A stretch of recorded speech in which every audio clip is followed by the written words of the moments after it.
अच्छा जी, अस्सलाम वालेकुम।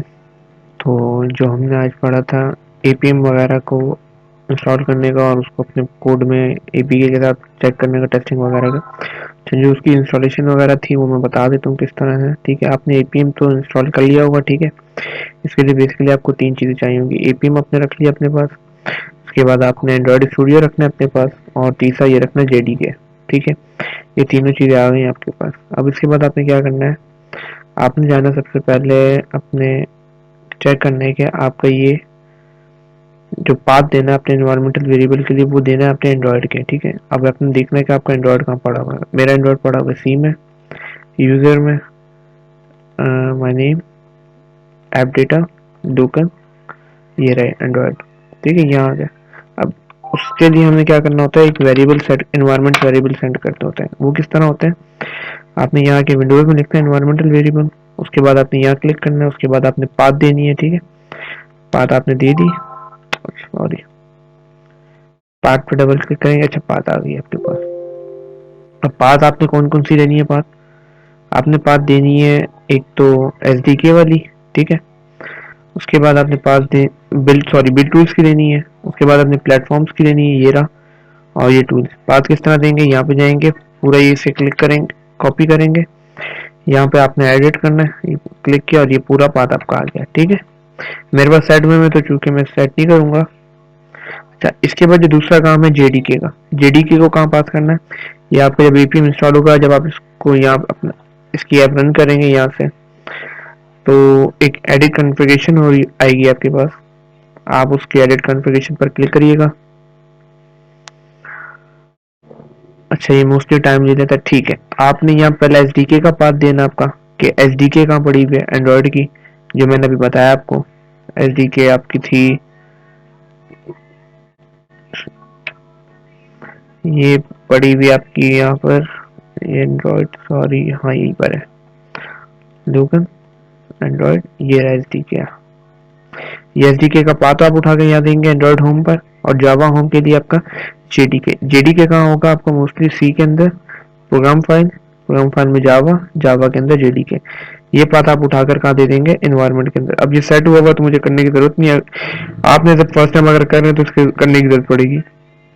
उसके बाद मेरा मोबाइल कनेक्ट पड़ा हुआ है। ठीक है, और ये स्टार्ट सर्वर कर देना है।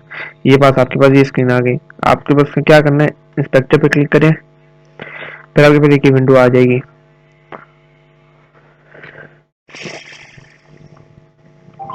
अच्छा, अब इस विंडो के बाद आपके पास इस तरह के डिजायर्ड वेरिएबल्स आ रहे होंगे। अब फॉर एग्जांपल, अच्छा, आपको अपने मोबाइल की अगर मतलब वो एक फिजिकल एड्रेस जो कंप्यूटर असाइन करता है वो अगर आपको नहीं पता, तो वो आप कहाँ से ले सकते हैं, कमांड पे जाएंगे, यहाँ हम लिखते हैं एडीबी डिवाइसेस। ठीक है, ये आपने लिखा। ये जो आपका नंबर आ रहा होगा ये आपका मॉडल नंबर होगा, मतलब जो अलॉट करता है लैपटॉप या आपका कंप्यूटर। ये आपने ले लिया यहाँ से, ये कॉपी कर लेना आपने, यहाँ ला के इसे पेस्ट कर देना। ठीक है, इसका वेरिएबल का क्या नाम है, यूडीआईडी। ठीक है, इसी तरह आपने क्या करना होता है, फिर प्लेटफॉर्म नेम होता है, मेरा एंड्रॉयड है, एंड्रॉयड है। उसके बाद आपका वर्जन होता है, मेरा वर्जन 10 है। ठीक है, और इस तरह आपका मॉडल वगैरह, मोबाइल नंबर वगैरह, मतलब मोबाइल आपका कौन सा यूज करें वो आप आ जाएगा। जब मेरा चूंकि हुआ हुआ तो मुझे करने की जरूरत नहीं है, मैंने सिलेक्ट कर लिया यहाँ से। अच्छा, इसके लिए मैं आपको एक वेबसाइट भी बता देता हूँ, यहाँ से आज आप लिख लें डिजायर्ड कैपेबिलिटीज फॉर एपीएम। अब यहाँ पर आप आएंगे,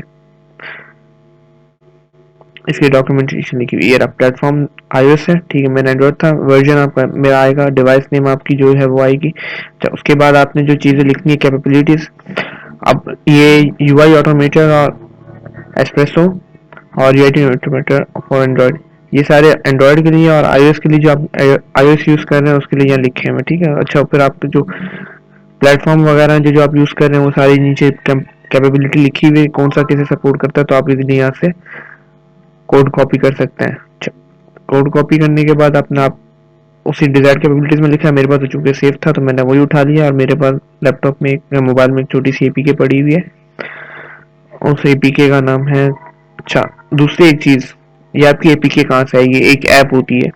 अब ऐप, जब ऐप मतलब जो आपने जिसके ऊपर टेस्टिंग कर रहे हैं वो आपने कहाँ रखी है अपने मोबाइल में, मतलब आपने उसकी एपी के उठा के अपने कंप्यूटर में कहीं ना कहीं रखनी होगी। तो मैंने अपने कहीं भी ये रख दे, ठीक है, उसका पाथ यहाँ से आप उठाएंगे। अब जब आप पाथ यहाँ से उठाएंगे तो उसे यहाँ आप जब सिंगल स्लैश में दे रहे होंगे, ठीक है, तो वो यहाँ नोट करिएगा, यहाँ वो चीज अपना इसे डबल फॉरवर्ड स्लैश में ले लेगी। तो अगर कभी आप डायरेक्ट दे रहे हो तो इस चीज का ख्याल रखना कि यहाँ डबल स्लैश में आएगा, क्योंकि वहां आप सिंगल में दे रहे होते हैं, यहाँ ऑटो उसको करेक्ट कर देता है। चलो इसके बाद हम सेशन स्टार्ट करते हैं। अभी मेरे मोबाइल के अंदर उस एप्लीकेशन को ओपन कर देगा सीधा। कैलकुलेटर की एप्लीकेशन है छोटी सी, फिर सिंपली ये ओपन करके ये सामने ले आएगा। ठीक है जी, यहाँ तक के लिए ठीक है। इसके बाद मैं दूसरी वीडियो में बताता हूँ कि किस तरह पाइथन के साथ हमने काम करना है। अल्लाह हाफिज।